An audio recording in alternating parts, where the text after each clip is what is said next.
आप देख रहे हैं अपना बिहार और आपके साथ मैं हूं विवेक। और बिहार में कोरोना पर कंट्रोल को लेकर कई पाबंदियां लगाई गई हैं, लेकिन लोग लापरवाही से बाज नहीं आ रहे। नाइट कर्फ्यू के बाद भी लोग हैं कि मानते नहीं। और ताजा मामला औरंगाबाद के गोह के बर्मा खुद गांव की है, जहां रंगारंग कार्यक्रम का आयोजन किया गया। बड़ी संख्या में लोग शामिल हुए बिना चलिए कटिहार से भी बड़ी खबर है, जहां आग लगने से 2 घर जलकर राख हो गए। फलका थाना क्षेत्र में आग लगी। मोरसंडा के 83 टोला में आग की घटना और इससे जुड़ी हुई खबरें आई हैं। वजह का पता नहीं चला है। स्थानीय लोगों ने आग पर काबू पाया ही। ये बड़ी खबर कटिहार से हम आपको बता रहे हैं, जहां मोरसंडा के 83 टोला में आग लगी।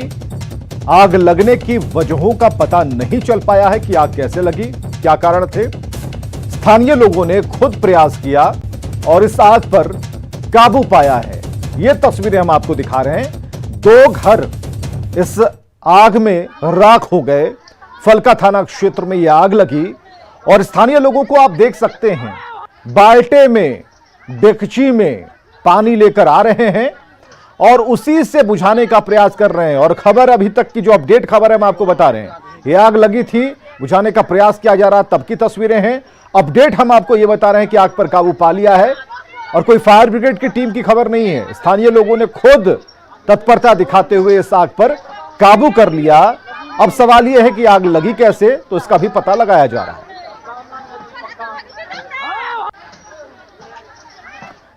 नालंदा में जहरीली शराब से मौत का सिलसिला जारी है और आज 2 और लोगों की मौत हो गई और इसके साथ ही 3 दिनों में अब तक 13 लोगों की मौत हो चुकी है। सोसराय के छोटी पहाड़ी में चीख पुकार मची है। शराब का धंधा करने के आरोप में कुछ लोगों की गिरफ्तारियां हुई। सवाल यह है कि इस अवैध धंधे पर रोक कब लगेगी। दहाड़ मारकर रोती महिलाएं और ये मातमी माहौल बताने के लिए काफी है कि यहां किसी की मौत हुई है। तस्वीरें नालंदा के सोहसराय थाना क्षेत्र के छोटी पहाड़ी की है। यहां पिछले शनिवार से ऐसे ही हालात हैं।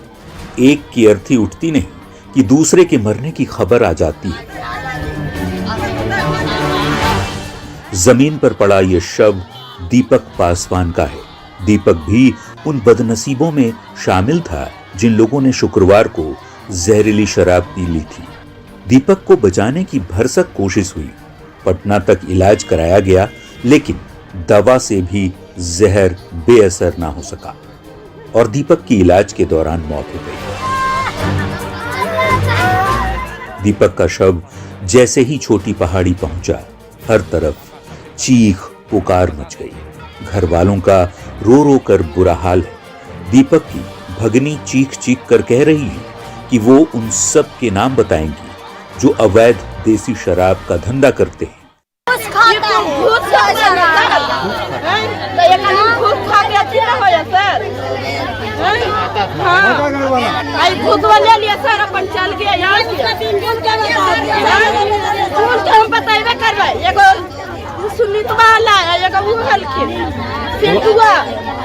अभी सर कहेगा ना तब घर बता देंगे। कितना दिन से बेच रहा था सर? कितना दिन से बेच रहा था? अभी बड़े दिन से बेचना है सर पूरा। क्या नाम हुआ? जगनी। कब से बेच रहा है? ये बड़े दिन से बेच रही। सुनीता ये बड़े दिन से बेच रहा है सर। हम नींद में छुपाते हैं सर, अब हल्ला करेंगे। सुनीता को सुनीता इलम का घर है ना सर, ये है बड़का दवा। शनिवार को छोटी पहाड़ी में लोगों के मरने का सिलसिला शुरू हुआ, जो अब तक जारी है। रविवार तक 11 लोग असमय काल के गाल में समा चुके थे, जो अब तक जारी है। नालंदा के डीएम खुद ये स्वीकार कर चुके हैं कि प्रारंभिक जांच में जहरीली शराब से मौत का शक सामने आया है। सवाल है कि नालंदा के छोटी पहाड़ी में कब थमेगा मौतों का सिलसिला। न्यूज़ 18 के लिए नालंदा से अभिषेक की रिपोर्ट।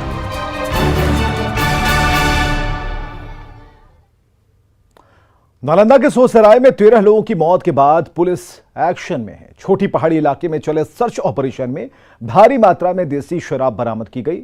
वहीं अब इस पूरे मामले की उच्च स्तरीय जांच शुरू हो गई है।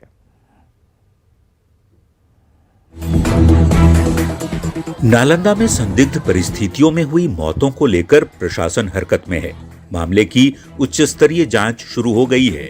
डीजीपी ने एडीजी लॉ एंड ऑर्डर के नेतृत्व में एक हाई लेवल टीम का गठन किया है। जांच के क्रम में मद्य निषेध विभाग के अपर मुख्य सचिव के पाठक के अलावे एडीजी लॉ एंड ऑर्डर और मद्य निषेध विभाग के आईजी भी नालंदा बिहार शरीफ पहुंचे और नालंदा पुलिस की ओर से अब तक की गई जांच की समीक्षा की। के पाठक छोटी पहाड़ी के उस घर में भी गए जहां अवैध रूप से देसी शराब बनाई जाती थी। संदिग्ध परिस्थितियों में हो रही मौतों को लेकर पुलिस ने छोटी पहाड़ी इलाके में ताबड़तोड़ छापेमारी की और सर्च ऑपरेशन भी चलाया। एक तरह से कहा जाए तो शराब माफिया का जो है ये पहाड़ पूरी तरह से बसेरा बन गई है और यहाँ पर जो है शराब बनाने के साथ साथ शराब का यहाँ सप्लाई भी करते हैं। तो देख सकते हैं यही पहाड़ है जो हिरण्य पर्वत के नाम से जाना जाता है और ये बिहार शरीफ का एकमात्र पहाड़ है। और यहाँ पर जिस तरह से जो शराब माफिया यहाँ पर जो शराब की सप्लाई कर रहा है और जिसका नतीजा है कि कुल 13 लोगों की मौत हुई है। पुलिस की छापेमारी में भारी मात्रा में शराब जब्त की गई है। वहीं पुलिस ने अस्थावा से शराब तस्कर कारू को भी गिरफ्तार कर लिया है जो जहरीली शराब कांड के बाद से फरार चल रहा था। ये पहाड़ी एरिया में लगातार एवं अन्य क्षेत्रों में भी लगातार हम लोग छापामारी सर्च ऑपरेशन हम लोग चला रहे हैं। इसी क्रम में अभी 1 मिनट रुकन हम करेंगे अपने काफ़ी जो देसी शराब है इसकी बरामदगी हुई है। तो कल हम लोग अभी तो थाना ले जा रहे हैं और इसमें जो भी संलिप्त हैं उनको हम लोगों ने चिन्हित भी किया है। लगातार छापामारी हो रही है, गिरफ्तारी हो रही है। अब जो पुलिस वाले इतनी तत्परता दिखा रहे हैं, काश कि ऐसी कार्रवाई पहले कर दी गई होती तो शायद इतने लोगों की जान नहीं जाती। न्यूज़ 18 के लिए नालंदा से अभिषेक की रिपोर्ट।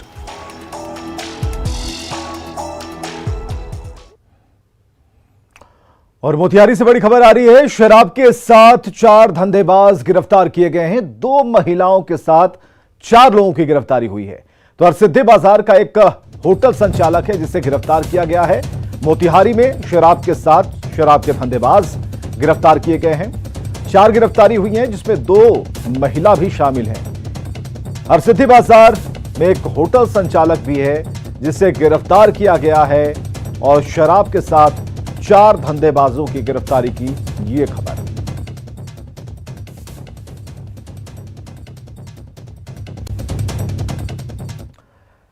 और खबर है मुजफ्फरपुर से जहां पुलिस ने 11,50,000 का जाली नोट बरामद किया है। साथ ही 4 लोगों की गिरफ्तारियां हुई हैं। जब्त किए गए नोट 500, 200 और 100 रुपए के हैं। पुलिस को खबर मिली थी कि जाली नोट की एक बड़ी खेप लाई जा रही है, जिसके बाद वाल्मी चौक के पास एक गाड़ी की तलाशी ली गई।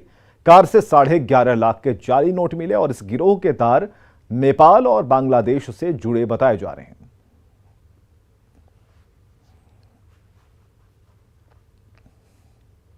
रोड पे चेकिंग लगाई गई। चेकिंग के दौरान एक स्विफ्ट डिजायर को पकड़ा गया। जब इसकी तलाशी ली गई तो 4 लोगों को गिरफ्तार किया गया और इनके पास से 11.5 लाख रुपए जो कि नकली नोट है जिसको बरामद किया गया। और जब इनसे आगे पूछताछ की गई तो इन्होंने बताया कि ये लोग नेपाल के रास्ते इस नोटों को लाते हैं और ये लोग बांग्लादेश और अन्य राज्यों में भी इस बात को सप्लाई करते हैं। इसमें 4 लोगों को अरेस्ट किया गया है जिसमें से 2 छपरा के रहने वाले हैं और 2 मुजफ्फरपुर।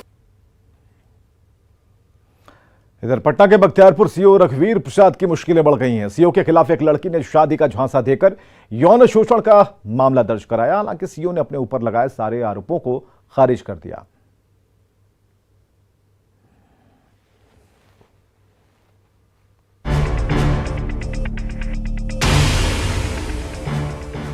बाढ़ में बख्तियारपुर सीओ की गाड़ी में लगी आग मामले में रोज नया मोड़ आ रहा है। सीओ की गाड़ी में आग लगाने की आरोपी लड़की ने न सिर्फ अपने ऊपर लगे आरोपों को खारिज किया है, बल्कि सीओ पर शादी का झांसा देकर यौन शोषण करने का केस दर्ज कर उनकी गिरफ्तारी की भी मांग की है। कल के FIR किए हैं, उसका भी अरेस्ट होना चाहिए। हम कोई क्राइम नहीं किए, हमको जलाने के लिए सब कुछ किया है, सारा माथा में मेरे मार दिया है।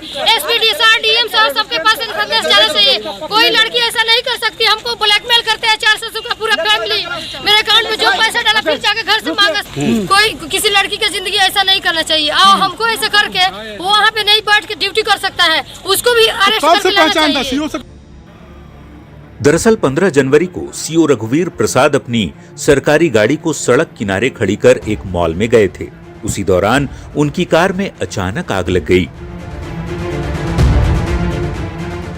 उस दौरान लड़की और सीओ के बीच नोकझोंक भी हुई थी।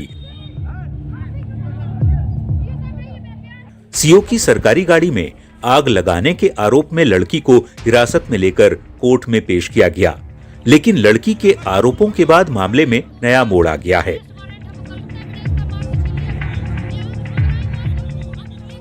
बख्तियारपुर थाने में लड़की ने सीओ पर शादी का झांसा देकर यौन शोषण करने की प्राथमिकी दर्ज कराई है। गाड़ी में आग लगाई आपने? नहीं, हमने नहीं लगाई, वो गाड़ी में खुद बैठा है। वहाँ से वहाँ के बीच का सीसीटीवी आप जांच कीजिएगा। थाने से कुछ दूर आगे तक हमको फोन करके बुलाया, मेरा मोबाइल में सब छीन लिया, सब मारपीट। आपने क्या मामला दर्ज करवाया? हमने वही जो रिपोर्ट में लिख रहा है कि हमको मारा पीटा, ऐसा किया, मेरा मोबाइल छीना, हमको फोन करके बुलाया यहाँ पे। हमको मारा है पीटा है, 4 साल से संबंध में हम लोग, मेरा मोबाइल में जितना एविडेंस था मार के छीन लिया सब। इधर लड़की के आरोपों को सीओ रघुवीर प्रसाद ने सिरे से खारिज किया है। अब थाना में FIR हुआ, न्यायपालिका पर मुझे विश्वास है, थाना पर विश्वास है कि मैं सही हूँ तो सही निर्णय पक्ष में आएगा। मेरी कहीं कोई गलती नहीं है, मैंने किसी का यौन शोषण नहीं किया हूँ। मतलब आर्थिक मदद थी, अब मैंने वो आर्थिक मदद देने पर ही वो उसका ढाल बना के हमसे नाजायज पैसा खोज रही थी, जिसको हमने देना बंद कर दिया। अब इस मामले में कौन सच्चा है और कौन झूठा, इसकी पड़ताल में पुलिस जुटी है। न्यूज़ 18 के लिए बाढ़ से अनिरुद्ध की रिपोर्ट।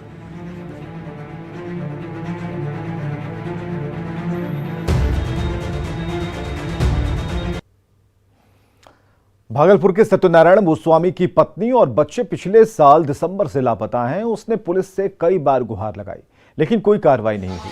उसने बताया कि पत्नी अपने मायके पश्चिम बंगाल के नक्सलबाड़ी गई थी, जहां का रहने वाला सलमान महिलाओं और बच्चों का धर्म परिवर्तन कराकर भेज देता है।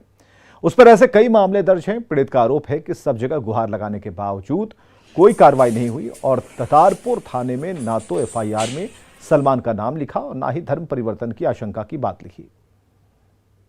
सलमान का हमारे पत्नी के मोबाइल पे फोन आया था और वो बोल के गई कि हमारे बच्चे का एडमिशन करा के, और वहां से वो गायब हो गई।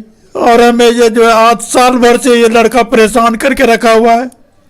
हमारी पत्नी का कोई गलत वीडियो निकाल के रखा हुआ है, जिसके कारण कि वो ब्लैकमेल कर रहा है और ब्लैकमेल के कारण उसे भटका रहा है और धर्म परिवर्तन का जो है बार बार धमकी देता था।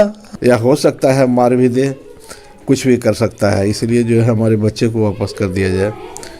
चले आवे तो अच्छा है। पुलिस अभी तक कुछ नहीं, पुलिस के पास गया था ये। नवादा में नगर थाने की पुलिस लाइन के पास से पुलिस लाइन में पदस्थापित पुलिसकर्मी के पति की बाइक चोरी हो गई। चोरी की वारदात सीसीटीवी में कैद हो गई है। तस्वीरों को आप देख पा रहे हैं। चोरों ने बाइक के लॉक को तोड़ा है और बाइक को लेकर चंपत हो गए। इलाके में सबसे पहले एक बाइक पर 2 युवक आते दिखते हैं, मोहल्ले में दाखिल होते हैं, घर के पास लगी बाइक को लेकर आसानी से फुर्र हो जाते हैं। महिला पुलिसकर्मी के पति ने नगर थाने में लिखित मामला दर्ज कराया है। गाड़ी 10 बजे तक लगी हुई थी वहाँ। उसके बाद आधा घंटा के अंदर में ही हमारा बाइक वहाँ से रफू चक्कर कर दिया चोर चक्का में। कहाँ पर से हुआ है चोरी? Nawada police line power grid के बगल में ITI बुद्धा कॉलोनी ट्रक के रास्ते में। CCTV में उसका नंबर भी आया है, नाम भी उसका नंबर आया है। जिस ग्लैमर गाड़ी से आया था उसका CCTV में नंबर प्लेट का नंबर आया है, जिस नंबर में उसका सर्च करने पर पाया गया अनिल कुमार नाम है, नवादा जिला का रहने वाला है।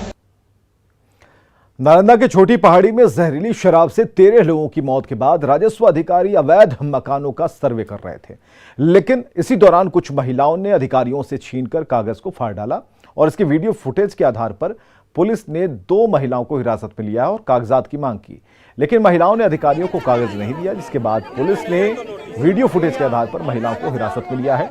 दरअसल हिरण्य पर्वत पर बने हजारों अवैध मकानों को सर्वे कर तोड़ने के निर्देश जारी किए गए हैं। इसके बाद से राजस्व अधिकारियों की टीम मकान का सर्वे किया जा रहा है ताकि उन्हें खाली कर ध्वस्त किया जा सके।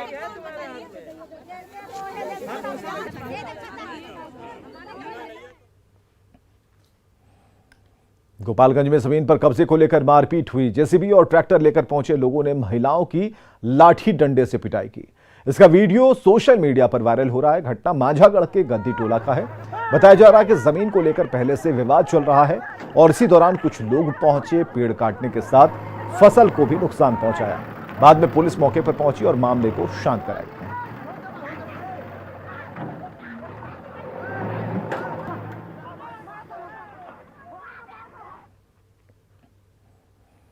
सीवान के बढ़हरिया में एक युवक 33,000 केवी के बिजली के टावर पर चढ़ गया। घटना पकड़ी गांव का है, जहां युवक बिजली के टावर पर चढ़ा। घंटों हाई वोल्टेज ड्रामे के बाद युवक राजकिशोर नीचे उतरा। लोगों और पुलिस के काफी मान मनोबल के बाद युवक टावर से नीचे उतर पाया। युवक मानसिक रूप से विक्षुब्ध बताया जा रहा है।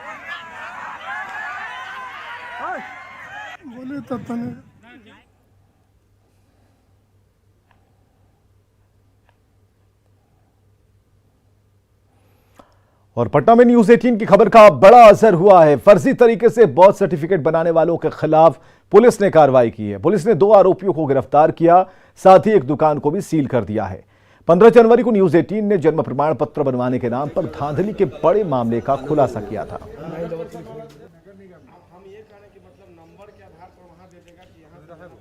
शिकायत प्राप्त हो रही थी कि जन्म प्रमाण पत्र इत्यादि जो बना रहे हैं प्रमाण पत्र, वो अवैध पैसा लेकर के दलाली के रूप में करते हुए जन्म प्रमाण पत्र वगैरह बना रहे हैं। तो इसी की शिकायत प्राप्त थी। जिला पदाधिकारी महोदय का भी निर्देश था। उसके उसी संदर्भ में हम लोग आज यहाँ छापेमारी की है। एक जगह हम लोगों ने अपने मजिस्ट्रेट को भेजा था, जहाँ से प्रमाणित हुआ कि उसके द्वारा इस तरह का कृत्य किया जा रहा है। तो उस दुकान पर छापेमारी की गई है, उसको बंद किया गया। वहाँ से कुछ आपत्तिजनक कागजात भी बरामद हुए हैं और उन कागजातों को हम लोग जब्त करते हुए 2 व्यक्ति वहाँ दुकान बंद करा दिया गया और दोनों व्यक्ति को थाना भेज दिया गया। FIR दर्ज करने की कार्रवाई की जाए। और खबरें लगातार जारी हैं, बने रहिए हमारे साथ।